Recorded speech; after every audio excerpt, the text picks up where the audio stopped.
Have you ever considered that maybe true human progress, the kind of massive, physical, world-altering progress we used to dream about, actually peaked way back in 1969? I mean, really think about it for a second.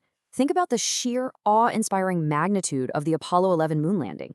This wasn't just a big tech win. It was literally the high watermark of human ambition and daring. Back then, there was this dizzying techno-optimism in the air. When those astronauts stepped onto the lunar surface, everyone genuinely believed this was just the beginning. We were going to naturally expand our empires and our imaginations right into the stars. It was a given. But, as we'll see in the source material for today's explainer, that limitless sci-fi future, well, it never quite showed up. We are diving into Ross Douthat's incredibly compelling book, The Decadent Society.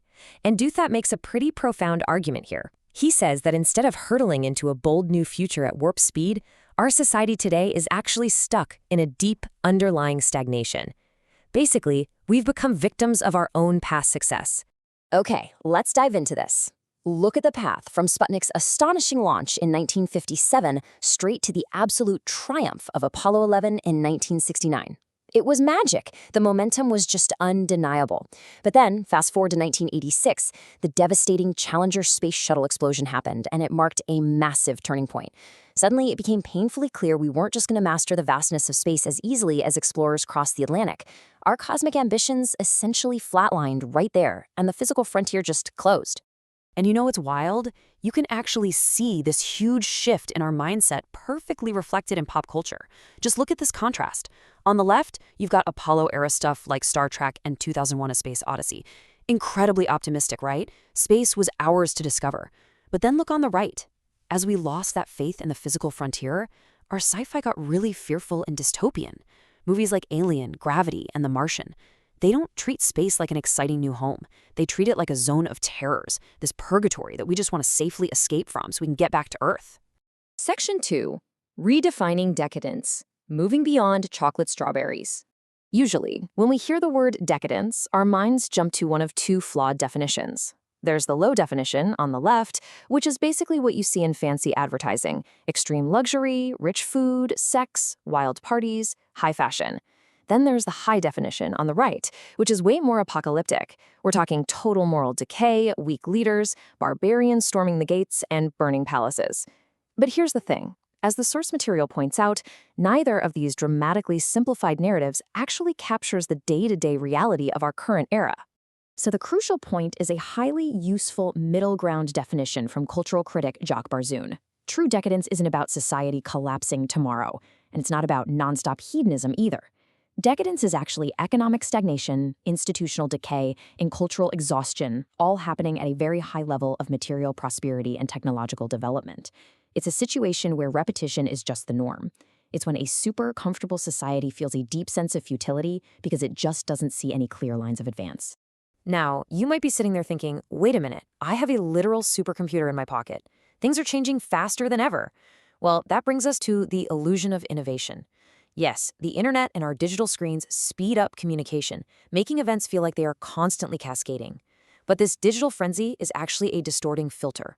We end up mistaking the speed of our social media feeds for actual physical and societal progress. And that totally masks a physical reality where true, earth-shaking growth has basically slowed to a crawl. Section 3. The 3 Unicorns of Stagnation. Modern Illusions of Progress. All right, let's look at some examples. We'll start with case study 1, the Fire Festival. Sure, in the grand scheme of things, it was a somewhat small-time con, but it perfectly encapsulates the bizarre reality of a rich, bored society chasing digital mirages. It was pitched online as this ultra-exclusive, glamorous music festival on a deserted beach, and thousands of people completely bought into this totally fabricated lifestyle sold by digital influencers. Just think about the utter absurdity of this for a second. People were paying anywhere from $2,500 to $4,000 for these luxury festival packages. And what did they actually get in physical reality? FEMA disaster tents, slimy cheese sandwiches, total chaos. It is such a perfect microcosm of our era. We have tremendous superfluous wealth, but we spend it chasing digital hype that fails spectacularly when it hits the physical world. Okay, let's move to a much more dangerous fraud. Case study 2 is Theranos. Elizabeth Holmes promised an incredible physical revolution in medicine. She claimed her Edison machine could run dozens of tests with just a single prick of blood.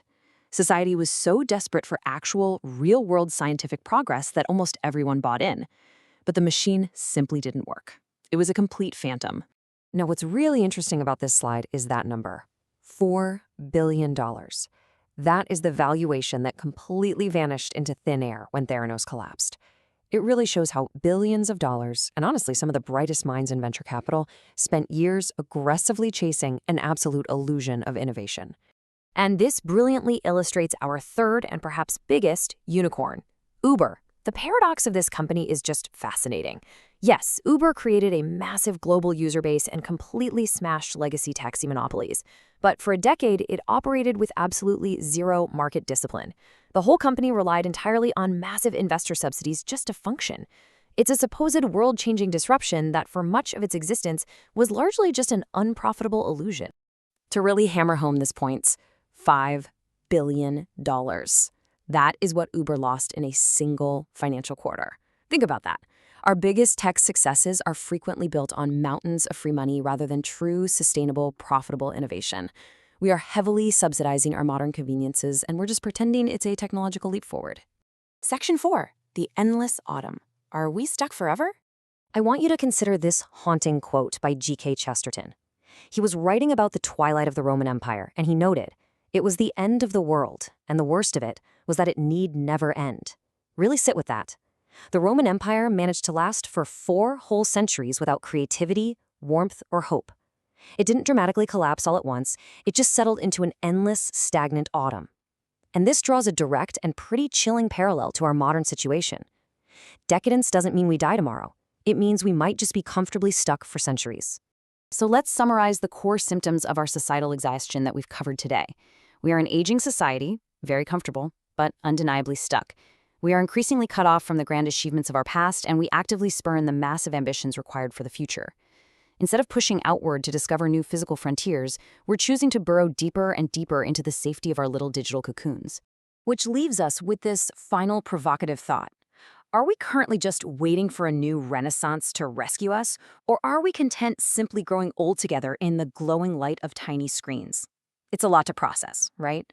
I really want you to deeply question the nature of progress in your own life and in the world around you. If this explainer sparked your curiosity, I highly encourage you to pick up Ross Douthat's book and explore this material further. Thanks for joining me on this deep dive, and keep learning.